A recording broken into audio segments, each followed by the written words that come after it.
Siapa di sini kalau presentasi masih suka gugup, nggak percaya diri, atau bahkan bingung apa yang pengen ngomongin? Saya yakin kalian semua pasti pernah merasakan itu, bukan? Dan pernah berada di posisi itu. Tapi nggak apa-apa teman-teman, karena kalian datang ke video yang tepat. Dan kalian tahu itu salah dan harus segera perbaiki, bukan? Dan saya yakin teman-teman, kalau kalian aja fokus dengerin video ini dari awal sampai akhir dan menerapkan satu skill saja yang akan saya berikan nanti, itu cukup mengubah kehidupan kalian. Oke, mari kita lanjut aja. Kalian tahu siapa itu David J.P. Phillips? Dia adalah seorang pembicara, seorang penulis, dan juga pelatih untuk public speaking. Dia telah mengamati lebih dari 5.000 public speaker di seluruh dunia, dari yang pemula sampai yang profesional, melihat apa sih yang membuat mereka, pidato mereka menjadi yang terbaik dan terbaik, terkeren dan terkeren. Jadi dia telah merangkum, menghasilkan 110 skills yang harus dilakukan public speaker. Simpelnya, semakin Anda bisa menerapkan lebih banyak skill ini, semakin baik public speaking kalian, teman-teman. Terus pertanyaannya, kenapa sih kita harus belajar skill ini? Ini teman-teman, aku kasih kalian dua opsi. Kalian bisa berdiri di sini sebagai public speaker yang gak mau belajar skill apa-apa, pasif, menunggu keberuntungan itu datang, dan mencatat sejarah. Itu bisa terjadi, tapi seringkali itu tidak akan terjadi. Atau Anda bisa ke sisi yang sebelahnya, Anda belajar semua skill ini, Anda tahu dengan melangkah satu ke depan itu meningkatkan fokus. Anda tahu dengan memiringkan kepala itu meningkatkan empati audiens. Anda tahu dengan mengubah kecepatan bicara Anda itu akan meningkatkan fokus. Dan Anda tahu dengan merendahkan posisi badan Anda itu meningkatkan kepercayaan diri. Dan Anda tahu dengan merendahkan suara Anda itu membuat suasana lebih intim.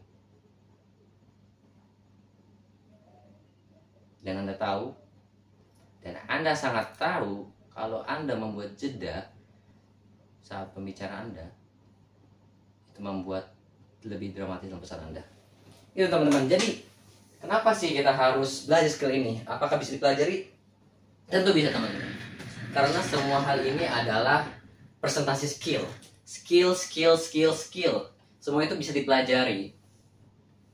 Skill are not given, but created. Nggak ada orang di muka bumi ini lahir bawa genetik langsung jago di atas panggung. Nggak ada teman-teman. Semuanya itu kita ciptakan. Jadi simpelnya itu. Mari kita belajar. Karena semua itu bisa kita pelajari. Oke?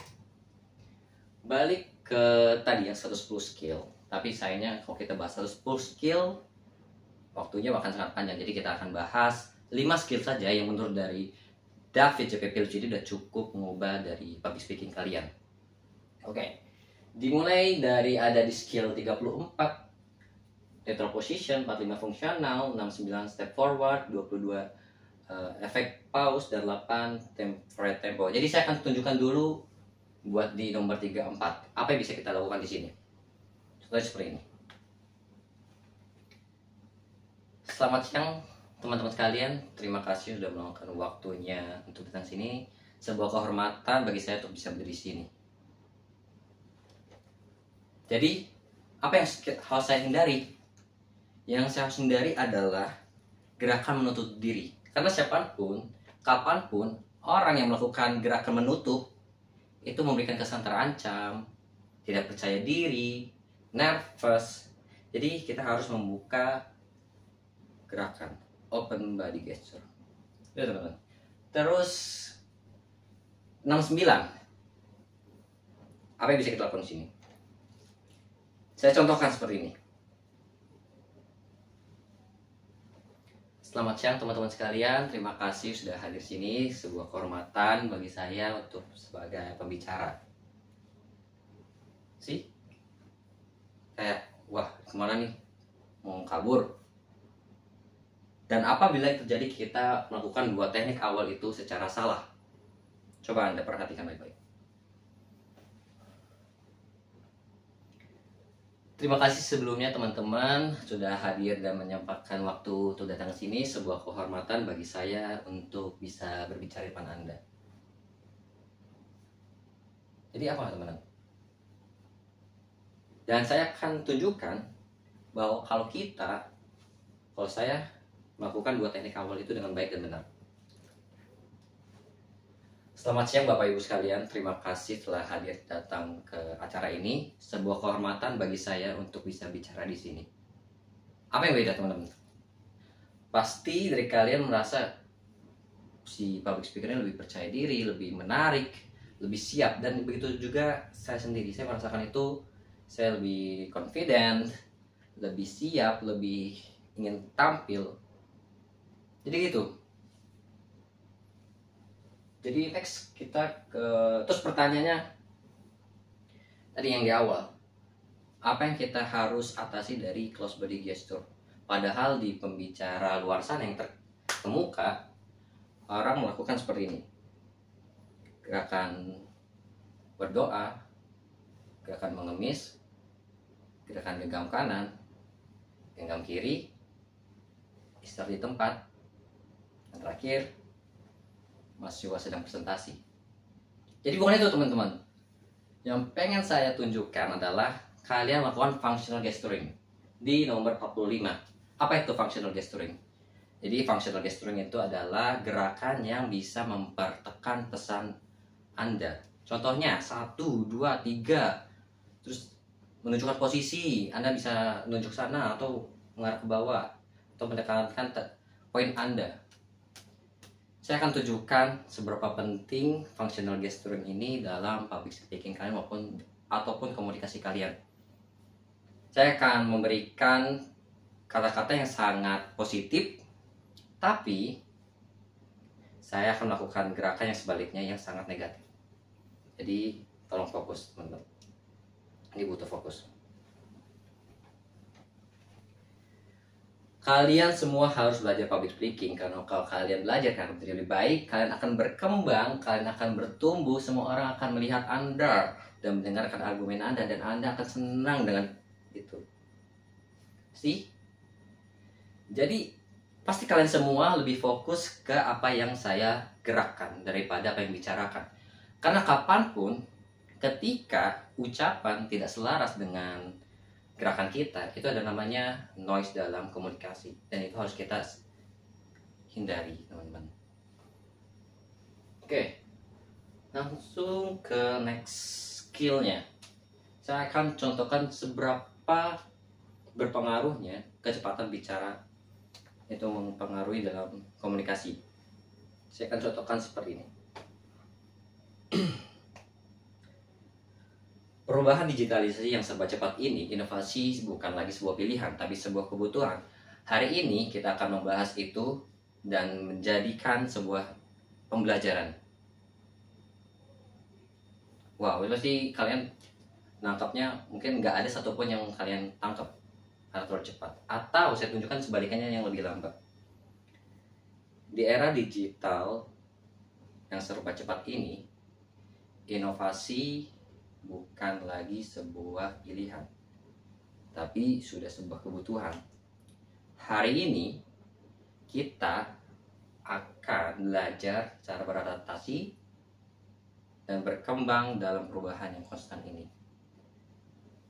Jadi apa teman-teman perbedaannya? Mungkin ini terlalu lambat ya, tapi secara psikologi, ketika manusia berbicara lebih cepat, audiens yang mendengarkan itu merasa tidak ada sesuatu hal yang penting dalam ucapan dari public speaker tersebut. Tapi sebaliknya, ketika pembicara itu bisa lebih tenang, bisa lebih lambat, ada sesuatu makna yang terkandung dalam pesan itu. Jadi kalian harus bisa keep balance dalam kecepatan berbicara Anda. Yang terlalu cepat dan terlalu lambat. stabil. Oke, dan terakhir ada namanya di nomor 22, kekuatan dari jeda. Ya, saya contohkan lagi. Masa depan milik orang yang bukan hanya berani untuk bermimpi, tapi berani untuk bertindak. Ciptakanlah hari ini sebagai hari yang menjadi lebih baik. Usahakan semua momen, karena itu adalah momen berharga. Dan coba bandingkan dengan saya menaruh jeda di antara pembicaraan itu.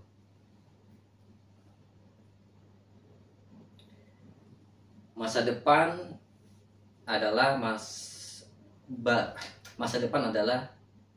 masa yang bukan hanya buat orang yang berani bermimpi, tapi berani juga bertindak.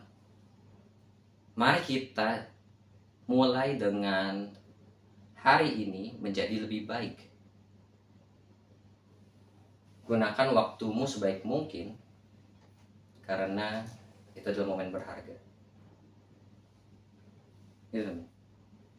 Atau pause ini bisa kita berkompromi dengan apa yang kita bingung ucapin. Soalnya kan orang-orang banyak yang kalau bingung tuh suka buat suara kayak